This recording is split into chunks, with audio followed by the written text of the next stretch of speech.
Hey, what's up guys? Today we're going to be unboxing a Dayton audio kit that I got, well, a few months ago, and it recently just got in stock, so I have no clue what any of these are. That could be the driver, that could be the passives, or I don't know, the amp maybe, and I know that's the wood, but I could just feel it. But we're going to open, I guess, this one up first. Okay, I'm still a little sick, so I can't even do anything like I normally could. Oh, I was doing it wrong anyway. Come on, man. Alright, let's see what this is. Let's close this. This looks like the amp, if I'm not mistaken, but I can't tell. Yeah, it looks like it's the amp. Okay, so we got screws, a lot of screws. Looks like they gave that basically for free, but for the price of this, it better be. Oh, okay, I see what this is. Yeah, this is the plate amp. We're trying to do all of this in one video if we can. Okay, then you got the dampening material. It's a little bit messed up, but should be alright. Now this box is cleared. Let's just throw it over there for now. And let's take a look at this 1000 RMS plate amp by Dayton Audio. Let's see what's inside. Alright, well, it looks like you got obviously your manual and all that, and for all the other products that they got. So, let's get power cable. It's actually a very big amp. Let's see.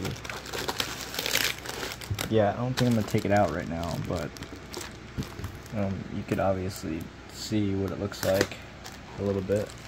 Some power cords, some screws for mounting and all that. It's a very big amp.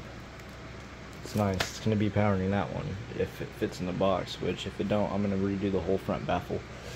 But yeah, let's get that one open now, because that's a pretty heavy one, so let's see what that one looks like. Okay, this took me a little while to open, but okay, let's just put all the product stuff right there. Actually, I need to put that, well, I'm going to take it out anyway, it doesn't matter. That there. Okay, this is the Dayton Reference 18, which comes in a baffle cutout, or a cutout. Dude, this thing's massive. Not as big as the ultimax 18, but look at that. It's aluminum cone. Dang. Well, it leaves fingerprints real easy, but they actually go away. Ooh, it's got a beefy, very beefy. And it's not stiff. The cone is stiff. I could probably punch it and it wouldn't do nothing. So it feels the exact same as the ultimax. Let's get this thing out of here. Alright, so I actually tested this because this is what the this one came with.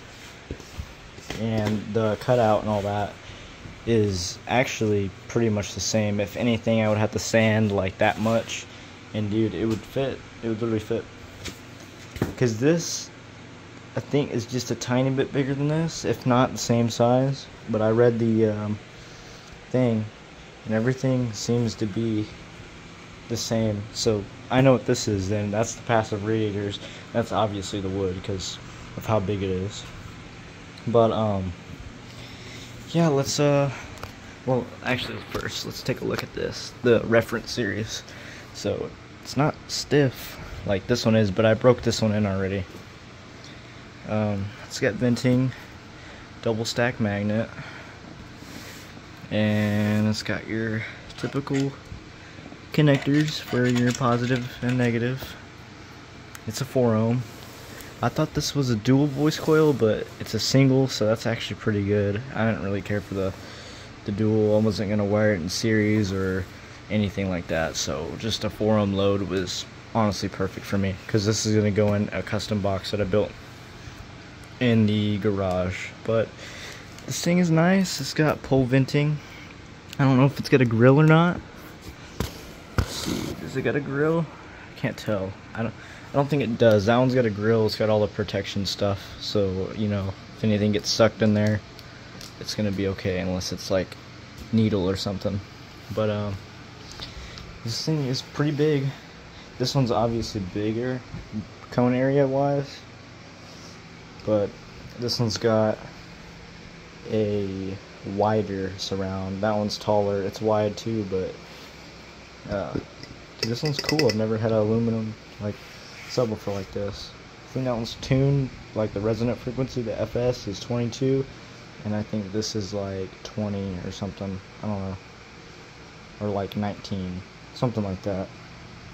But this one's obviously a lot better, because it's like 1200 RMS. That one's like only 800 or 700. But I'm gonna break this one in today, that's for sure.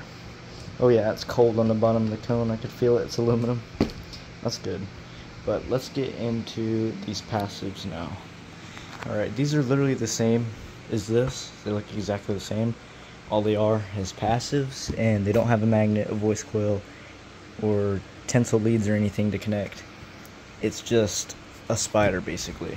That's what a passive is, to move air. So this little product thing down here,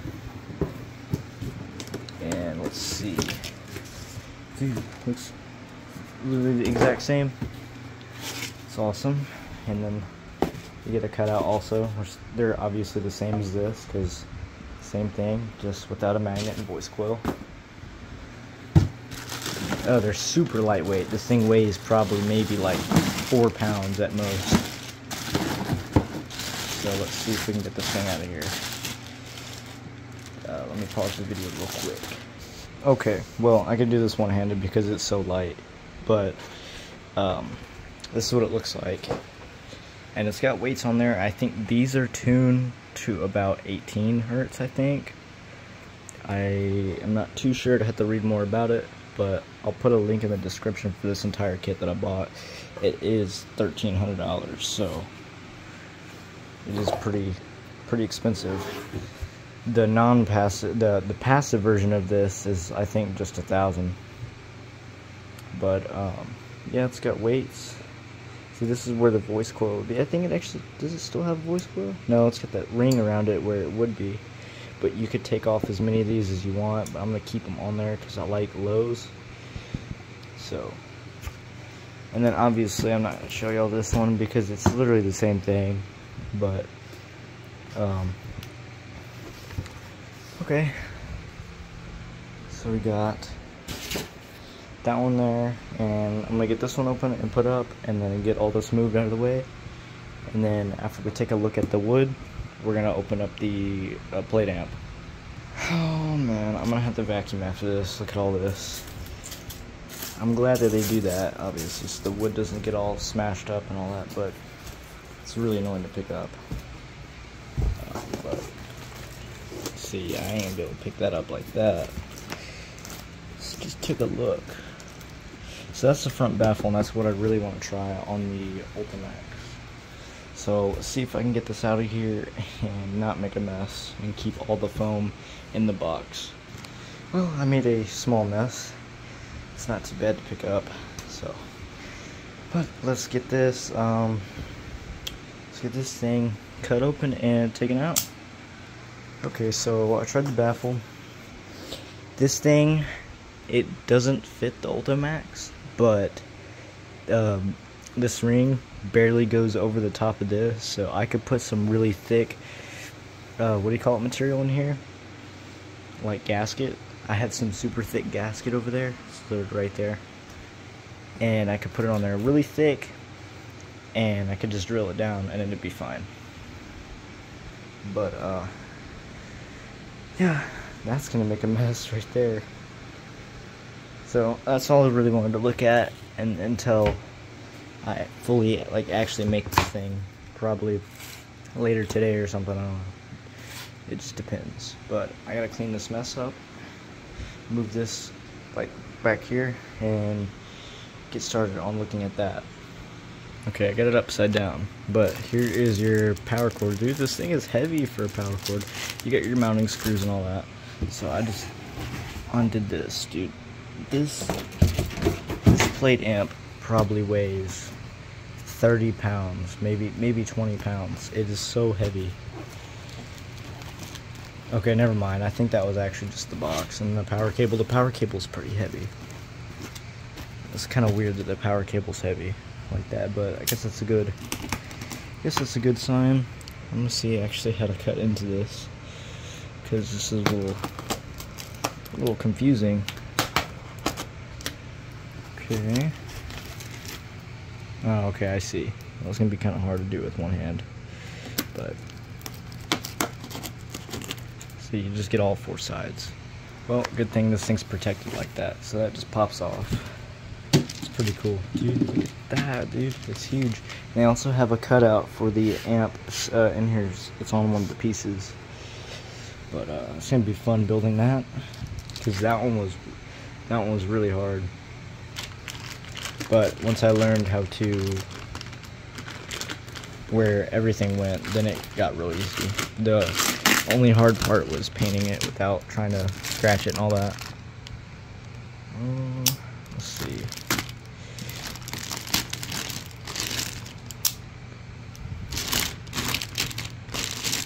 Now the only thing about these right here, these cables are actually pretty thin for 1000 RMS.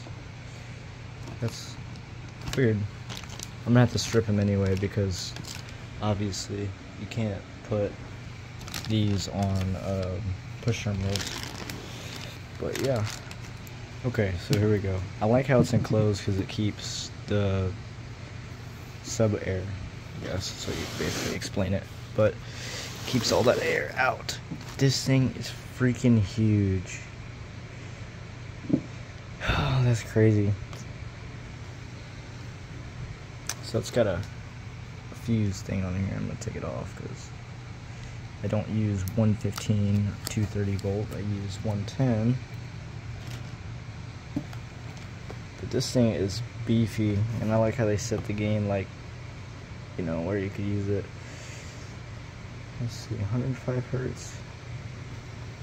So you have your frequency. It goes, I guess that's frequency 18 hertz, 25 hertz, 32, 39, 46, all the way to 80 hertz. That's pretty cool, actually. I'll have to play with that. Keep it at 18. Bandwidth, I really have no clue what that is. Or level. Level, I think.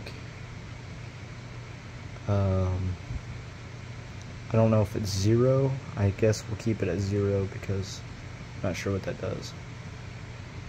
But I know the gain, obviously, your frequency, which I don't know if it does LFE. I'll probably keep it at maybe 30. I don't know. We'll figure that out. But it's got an auto on and off, which is the same thing as that one up there. Really, all my amps do for all my subs. This oil. This oil on here. I hope nothing's messed up. I'll go plug it in a minute and see if it turns on, and see if we can get some input through it and maybe push that thing a little bit, because this is made for that, but it's got way too much power to push that. It will blow that one up. It's got the perfect amount of power to push that one though. But okay, well, let's get this thing set up and plugged in. I'm gonna strip the connections on the back, and I'm gonna see what this thing can do. I'm not gonna give it full power, obviously, because it's brand new. It's not stiff though, so it's not like it's gonna do too much. Now, if you were to do that to that one, you'd probably mess it up. But let's go get some power into this thing and mess with the EQ and all that. We can learn how to do it. So I'm gonna test it out. I won't really be able to show on camera because obviously I have to use my phone for this. So, and I don't have my camera right now either. So I'll see if I can get a video of it somehow. So we'll see. Anyway, guys, I gotta clean up this mess now, but hope you enjoyed watching this unboxing of this Dayton Audio Parts Express 1000 RMS subwoofer kit with 318s, which this is going to be the custom box for the one in the garage that I made. I just got to do the cutout for it, which I already got that ready. And this one's going to be in the box. It's not going to fit, but I have ways to make it fit, and it's going to fit. So I got to build a box. I probably won't do a video on building it because it's just such a big process. It's going to take too long. Stuff to do with this one. The only thing that's different with this is just a little bit smaller than this, and if this was the same size as this, it would be perfect. Everything's the same. Literally everything's the same, except that this is 1200 RMS with a bigger and wider double stack magnet. That's a taller magnet by like a few millimeters, really. It's honestly, I don't know. They're about the same height. This one's for sure wider though. Anyway, guys, hope you enjoyed this unboxing. And oh yeah, actually one thing before we go, I did these satellite speakers up here on the wall. I'm gonna redo the wiring with some like DS18 wiring, but they're the same as these, exactly the same, just 4-inch, and they sound pretty good because they blend.